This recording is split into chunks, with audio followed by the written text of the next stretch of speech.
చెందదు. I am going to tell you what is the meaning of redemption. మరి విమోచన అంటే దానికి అర్థం ఏమని చెప్పనే ఉన్నాను. Redemption is given to those who believe. మరి విమోచన ఎవరికి ఇవ్వబడుతుంటే నమ్మిన వారికి ఇవ్వబడుతుంది. Redemption is the only thing. విమోచన ఒకటే ఒక విషయం అండి. That God has given us to use that power. మరి ఆ శక్తిని వినియోగపరచడానికి అది ఒక్కటి మనకి ఇచ్చినటువంటి వాడు. We must understand something about redemption. మన విమోచన కొరకు ఒక విషయము తెలుసుకోవాల్సి ఉంటుందండి. Let us see what the book of Revelation says in 5, 9 and 10. మరి 5వ అధ్యాయము 10, 9, 10 వచనాలు చూస్తాం. It says, I have redeemed you by my blood. నా రక్తము ద్వారా నేను మిమ్మల్ని విమోచించి ఉన్నాను. Every nation, ప్రతి ఒక్క జాతి, every kindred, ప్రతి ఒక్క మనుషులు కానీ, every tongue, ప్రతి ఒక్క భాష, I have redeemed you. నేను నిన్ను విమోచించి ఉన్నాను. Did he say I redeemed only the Christians? కేవలం క్రైస్తవులను మాత్రమే విమోచించి చెప్పినాడండి. Jesus said, I have redeemed you. నేను నిన్ను విమోచించినని యేసు ప్రభువు చెప్పినారు. That you, whoever believes that Jesus Christ is Lord, is redeemed. మరి ఎందరైతే యేసుక్రీస్తు ప్రభు అని తెలుసుకుంటారో వారందరూ విమోచించబడ్డవారు. There is no other qualification required. ఇంకా ఎటువంటి అర్హత అక్కర్లేదండి దానికి. Your name can still be Ram, Sham, whatever. నీ పేరు ఏదైనా రామ్ ఏదైనా ఉండవచ్చును, కానీ the fact that you believe Jesus died for you and that blood which he shed gave us his power and we are redeemed. మరి నీ యేసుక్రీస్తు ప్రభువు నీ కొరకు చనిపోయిన తన రక్తం నిన్ను విమోచించిందని నిన్ను నమ్మినప్పుడు ఆ శక్తి నీకు విమోచనను దయచేస్తుంది. And what happens when we are redeemed? మనం విడుదల చెందినప్పుడు ఏం జరుగుతుందండి? We have become kings. మనము రాజులుగా మార్చబడి ఉన్నాము. We have become priests. మనము యాజకులుగా మార్చబడి ఉన్నాము. We don't need anybody to anoint us. మన ఎవ్వరు కూడా అభిషేకించే అవసరం లేదండి. When I'm talking of the power in the blood of Jesus, నేను యేసుక్రీస్తు రక్తం యొక్క శక్తి కొరకు మాట్లాడుతున్న సమయంలో I'm talking about that power that will put you on a throne. ఆ యొక్క సింహాసనం పైన నిన్ను కూర్చోబెట్టే ఆ రక్తము కొరకు శక్తి కొరకు మాట్లాడుతున్నాను. That power will put you on a throne. ఆ శక్తి నిన్ను సింహాసనం పైన కూర్చోబెడుతుంది. When you say throne, what comes to your mind? సింహాసనం అన్నప్పుడు నీ మనసులోకి ఏం ఆలోచన వస్తుందండి? King, right? అంటే ఒక రాజు కోసం మీకు జ్ఞాపకం వస్తుంది. So if you are sitting on a throne, నువ్వు ఒక సింహాసనం పైన ఆసీనుడైనప్పుడు can any mountain come before you? ఏదో కానీ ఒక పర్వతం కానీ దగ్గర సమస్య ముందుకు రాగలుగుతుందండి? I'm not talking about the physical mountains that we know in geography. మనం జాగ్రఫికల్ చూసుకుంటే ఆ యొక్క సామాజికమైనటువంటి ఆ యొక్క కొండల కొరకు చెప్పట్లేదు నేను. Mountains of sorrow, మరి ఆ యొక్క కొండలైనటువంటి ఒక దుఃఖము, mountains of sickness, మరి అనారోగ్యమైనటువంటి ఆ యొక్క కొండలండి, mountains of poverty, మరి దరిద్రతమైనటువంటి కొండలు, mountains of anger, మరి ఆ యొక్క కొండలైనటువంటి కోపమైన కొండలండి, mountains of deliverance. మరి విడుదలైనటువంటి ఆ కొండల విషయమే మాట్లాడుతున్నాను. No mountain can stand before you. ఏ కొండయు నీ ఎదుట నిలవజాలదు. We always think the blood that was shed on the cross, మనం అనుకుంటే ఏమనుకుంటాం, మరి క్రీస్తు కార్చిన రక్తం విషయం ఏమనుకుంటామంటే we only think that our sins have been మనం forgiven. కేవలము ఆ రక్తం ద్వారా మన పాపాలే క్షమించబడ్డాయి అనుకుంటాం మనం. Don't we all believe that Jesus shed his blood on the cross so that our sins can be forgiven? మరి యేసు ప్రభువు సిలువలో తన రక్తం కార్చి దాన్ని బట్టి మన పాపాలు ఎంతమంది నమ్ముతున్నారండి? You believe that? ఎంతమంది నమ్ముతున్నారు? 100% right. But not only that, అదే కాదు కానీ see what happens by him shedding his blood on the చూడండి, cross. తన రక్తం కార్చబడితే ఏం జరుగుతుందో గమనిస్తామండి. Can we read Titus 2:14 again? తీతుకు రాసిన పత్రిక 2వ అధ్యాయం 14వ వచనం. Who gave himself for us that he might redeem us from every lawless deed and purify for himself his own special people, zealous for good works. He gave his blood for us తన రక్తము మన కొరకు సమర్పించి ఉన్నాడు, to make us his own.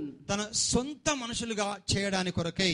Imagine you are the son or daughter of Jesus Christ himself. ఒకసారి ఊహించండి, నీవు యేసు ప్రభు వారికి కూతురువి కుమారుడుగా ఉంటే ఊహించండి ఒకసారి మీరు. Who can touch you? ఎవరు తాకగలరు నిన్ను? Who can touch you? ఎవరు నిన్ను తాకగలరండి?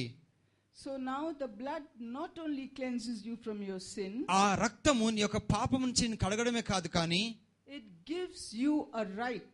అది నీకు ఒక అర్హతనిస్తుందండి. A right to be his own. తన సొంత బిడ్డలుగా ఉండు అర్హతనిస్తుంది మనకి. Do you know that the blood of Jesus మీకు తెలుసండి, యేసుక్రీస్తు ప్రభు రక్తము makes you the inheritance of Jesus. అంటే యేసు ప్రభు వారి యొక్క స్వాస్థ్యముకు హక్కుదారంగా చేస్తుంది నిన్ను. You belong to the Lord. నువ్వు ప్రభుకి చెందినటువంటి వాడవు. You belong to the Son of God. నువ్వు దేవుని కుమారునికి చెందినటువంటి వాడవు. You must listen to what I'm saying. నేను చెప్పింది మీరు జాగ్రత్తగా వినాలండి. మీరు I said the blood makes you his personal possession. మరి ఆ యొక్క రక్తము తన సొంత వ్యక్తిగా మనం చేస్తూ ఉంది. You belong to him. తనకు చెందిన వాడివి నీవు. You belong to the Son of God. దేవుని కుమారునికి నువ్వు చెందినటువంటి వాడవు. I know that you have heard this many times. నాకు తెలుసండి, అనేకసార్లు బహుశా మీరు ఈ మాట విని ఉండవచ్చును, కానీ You know, Israel belonged to God the Father. మరి తండ్రిన దేవునికి ఇజ్రాయేలు జనాంగము చెందినటువంటి వారు. The church belongs to Jesus Christ. కానీ సంఘము మాత్రము యేసు క్రీస్తు ప్రభుకి చెందినటువంటిది.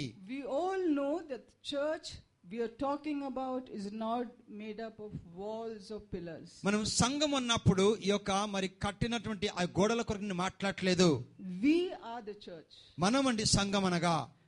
Jesus is saying by his blood he made us his own. మరి యేసు ప్రభు చెప్పిన తన రక్తం ద్వారా తన సొంత బిడ్డలుగా చేసుకున్నాడు అనేసి. He gave us an inheritance. మనకు స్వాస్థ్యం ఇచ్చి ఉన్నాడు తాను. He washed away our sins. మన పాపములు కడిగి ఉన్నాడు తాను. So by his blood తన రక్తము ద్వారా we have become his own. తన సొంత మనుషులుగా మార్చబడ్డాం మనము. The church belongs to Jesus. ఆ యొక్క సంఘము యేసుక్రీస్తు ప్రభువునకు చెందినటువంటిది. That is a gift given by God himself to his son Jesus Christ. మరి దేవుడు స్వయాన తన కుమారుని యేసు ప్రభుకి ఆ యొక్క వరమును అనుగ్రహించి ఉన్నాడు. See what God the Father is saying. చూడండి, తన దేవుడు ఏం సెలవిస్తున్నాడు గమనిద్దాం మనం. The Son will judge the church. మరి కుమారుడు సంఘమును తీర్పు తీర్చును. All judgment, ప్రతి తీర్పు కూడా he said, has been given unto me. అది నాకు ఇవ్వబడింది, ప్రతి తీర్పు తీర్చడం కూడా. The church is the Father's gift to the Son. ఆ యొక్క సంఘము యేసు ప్రభు వారికి తండ్రి నుంచి ఇచ్చినటువంటి బహుమానమై ఉంటుంది. All judgment has been given to Jesus. ప్రతి తీర్పు కూడా తీర్చడం కొరకు యేసు ప్రభు వారికి అధికారం ఇవ్వబడి ఉంది. Do you think Jesus is going to stand and say, you are a sinner, you are a thief, you are a liar? నువ్వు అబద్ధికుడిని, దొంగవును, పాపివని యేసు ప్రభు నిన్ను నిలదీసి అడుగుతాడండి మిమ్మల్ని? Jesus already paid the price. యేసు ప్రభు ఎప్పుడో మీ కొరకు నా కొరకు వెలను చెల్లించి ఉన్నాడు. See the grace of God the Father, చూడండి, that he gave the church to Jesus. చూడండి, తండ్రి దేవుని కృపను చూడండి, యేసు ప్రభు వారికి తన సంఘాన్ని ఇచ్చి ఉన్నాడు. Which he redeemed by his own blood. తన సొంత రక్తం ద్వారా తను విమోచించి ఉన్నాడు. These vows that are given unto me, the church belongs to the Son of God. ఈ యొక్క మొక్కుబడులు ఇవ్వబడినటువంటిది ఆ యొక్క సంఘము యేసుక్రీస్తు ప్రభువు కుమారునికి చెందినటువంటిది. What does that mean? దానికి అర్థం ఏంటండి? The devil cannot legally touch you. మరి నియమపూర్వకంగా అపవాది సంఘమును తాకలేదు. The devil cannot legally harm you. నియమపూర్వకముగా అపవాది నీకు ఎట్టి హాని తలపెట్టలేదు.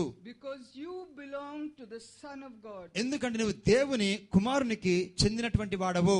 You belong to the Son of God. నువ్వు దేవుని కుమారునికి చెందినటువంటి వాడవు.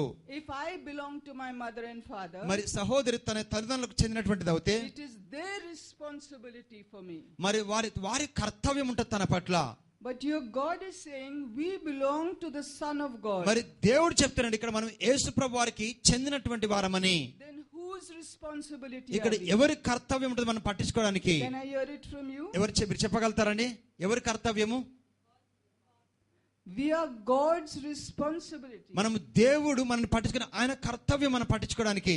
That God ఆ దేవుడు who created the universe, ఈ యొక్క సృష్టిని మొత్తం సృష్టించిన ఆ దేవుడు, who separated the waters, ఆ యొక్క నీటిని భూమి నుంచి వేరుపరిచిన వాడు, who calmed the seas, ఈ యొక్క సముద్ర తుఫాలను నెమ్మదిపరిచిన వాడు, who raised the dead, అతను మృతులను లేపినటువంటి వాడు, that God we belong to. ఆ దేవుడికి మనము చెందినటువంటి వారము. Can I hear a loud hallelujah? హల్లెలూయా చెప్దాం బిగ్గరగా.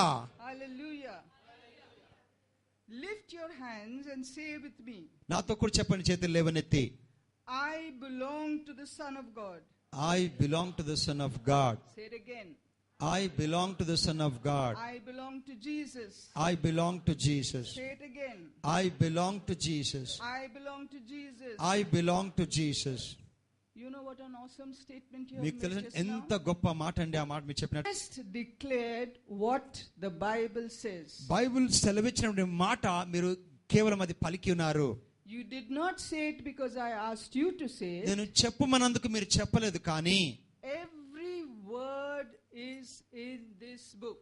ప్రతి మాట కూడా ఈ పుస్తకంలో వ్రాయబడి ఉంది. You just said, I belong to Jesus. నువ్వు మీరు చెప్పినారండి, నేను క్రీస్తుకి యేసుకు చెందినటువంటి వాడనని. Now see what the Bible says. Bible సెలవిస్తుంది, ఏం చూద్దామండి. Let the redeemed of the Lord say, let the redeemed of the Lord say so. మరి ప్రభు చేత విమోచించిన వారు ఈ మాట చెప్పుదురుగాక. Did you not just say that? మీరు చెప్పలేదండి ఆ మాటని ఇప్పుడు మీరు? When you say you belong to Jesus, the Bible is saying, let ఇప్పుడు అదే తెలుస్తుంది, విమోచించబడ్డవారు ఆ మాటనే చెప్పునుగాక అని.